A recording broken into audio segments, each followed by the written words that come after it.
مولانا محمد امین صفدر اوکاڑوی رحمۃ اللہ علیہ اپنی کتاب میں لکھتے ہیں کہ مجھے ایک مرتبہ بہاڑی کے ایک قصبے سے خط موصول ہوا۔ خط میں لکھا تھا کہ حضرت آج تک ہمارے گاؤں میں سیرت نبی صلی اللہ علیہ وآلہ وسلم پر بیان نہیں ہوا، کوئی بھی ایسی کانفرنس منعقد نہیں ہوئی، کوئی بھی محفل کا انعقاد نہیں ہوا جہاں رسول کریم صلی اللہ علیہ وآلہ وسلم کی سیرت بیان کی گئی ہو۔ ہم آپ سے ریکویسٹ کرتے ہیں کہ آپ ہمارے گاؤں میں آئیں، ہمارے دل کی تمنا ہے اور یہاں آ کے سیرت نبی پر آپ بیان فرمائیں۔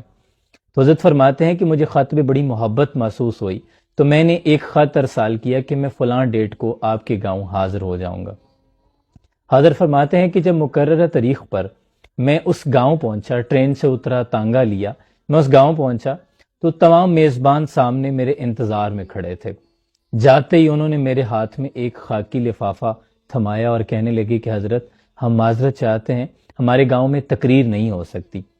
تو حضرت کہتے ہیں میں بڑا حیران ہوا کہ یہ لفافہ کس لیے ہے۔ کہنے لگے یہ آپ کے آنے جانے کی جو آپ نے مشقت اٹھائی، اپنا وقت نکالا، یہ اس کی خدمت ہے، لیکن ہم معذرت چاہتے ہیں کہ گاؤں میں تقریر نہیں ہو سکتی۔ حضرت کہتے ہیں میں بڑا حیران ہوا اور میں نے ان سے کہا کہ اس کی وجہ کیا ہے۔ تو وہ کہنے لگے کہ حضرت ہمارے گاؤں میں تقریباً 90% لوگ قادیانی ہیں، وہ نہیں چاہتے کہ یہاں سیرت مصطفیٰ صلی اللہ علیہ وآلہ وسلم پر بیان ہو، اور آپ تو بیان کر کے چلے جائیں گے حضرت، ہم غریب لوگ ہیں، تعداد میں بھی تھوڑے ہیں، اور وہ ہمارے بیوی بچوں کو نقصان پہنچائیں گے، ہمارے گھروں کو تباہ کریں گے، ہماری عورتوں پر حملہ کریں گے۔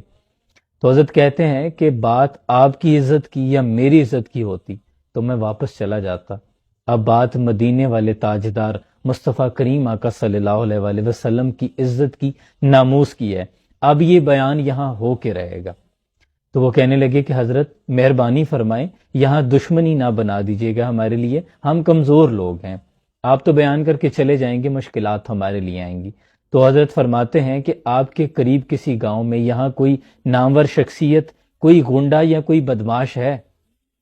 تو وہ کہنے لگے کہ ہاں، گاؤں کے قریب ایک قصبے میں ایک نورا ڈاکو رہتا ہے، پورے علاقے کے لوگ اسے ڈرتے ہیں، بہت بڑا بدماش ہے۔ تو حضرت فرماتے ہیں کہ ایسا کرو تو مجھے اس کے پاس لے چلو۔ اب جب حضرت صاحب ان گاؤں والوں کے ساتھ نورا ڈاکو کے ڈیرے پر پہنچے تو نورا ڈاکو دیکھ کر کھڑا ہو گیا، کہنے لگا یہ مولوی ادھر کدھر آ گئے ہیں؟ تو حضرت صاحب نے جا کر سلام عرض کیا اور کہا کہ نورا ڈاکو، تم نے آج تک کوئی نیکی کا کام شاید کیا ہو یا نہ کیا ہو، حضور کی عزت اور ناموس کے لیے لڑو گے؟ تو نورا ڈاکو میں جیسے بجلی آ گئی ہو، فوراً کھڑا ہوا اور کہنے لگا کہ حضرت میں ڈاکو ضرور ہوں پر بے غیرت نہیں ہوں۔ نورا ڈاکو مولوی صاحب کے ساتھ گاؤں پہنچا، 3 گھنٹے کا بیان فرمایا آپ نے۔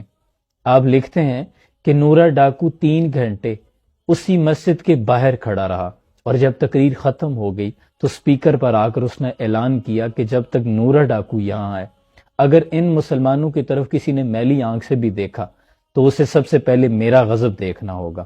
حضرت فرماتے ہیں کہ جب میں بیان کر کے واپس چلا آیا، چند مہینوں کے بعد مجھے گھر کوئی ایک شخص ملنے آتا ہے، میں باہر نکل کر دیکھتا ہوں تو ایک خوبرو شخص ہے جس کے چہرے پر داڑھی ہے، آنکھوں میں آنسو ہیں اور بڑا نفیس لباس پہنا ہے۔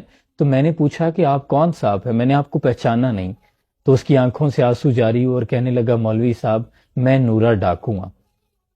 حضرت فرماتے ہیں کہ میری حیرت گم ہو چکی تھی، میں نے کہا کہ تمہارے ساتھ کیا ہوا؟ کہنے لگا کہ حضرت اس دن جب آپ تقریر کر کے واپس چلے گئے تھے، میں اپنے گھر چلا گیا، جا کر میں جب سو گیا، خواب میں مصطفیٰ کریم آقا صلی اللہ علیہ وآلہ وسلم کی زیارت ہوئی، انہوں نے میرا ماتھا چوما اور کہنے لگے کہ تم نے آج میری عزت پر پہرا دیا ہے، نور ڈاکو میں اور اللہ تجھ پر راضی ہیں، اللہ نے تیرے پچھلے سارے گناہ معاف فرما دیے ہیں۔ اور اب نورا ڈاکو کی آنکھوں میں آنسو ہیں اور زبانوں سے صرف درود پاک نکلتا ہے۔ حضرت فرماتے ہیں کہ اس واقعے نے میری زندگی میں بہت اثرات ڈالے، یہ مصطفیٰ کریم آقا صلی اللہ علیہ وآلہ وسلم کی عزت اور ناموس پر پہرا دینے کا انعام تھا جو اللہ نے نورا ڈاکو کو عطا کر دیا۔ سبحان اللہ۔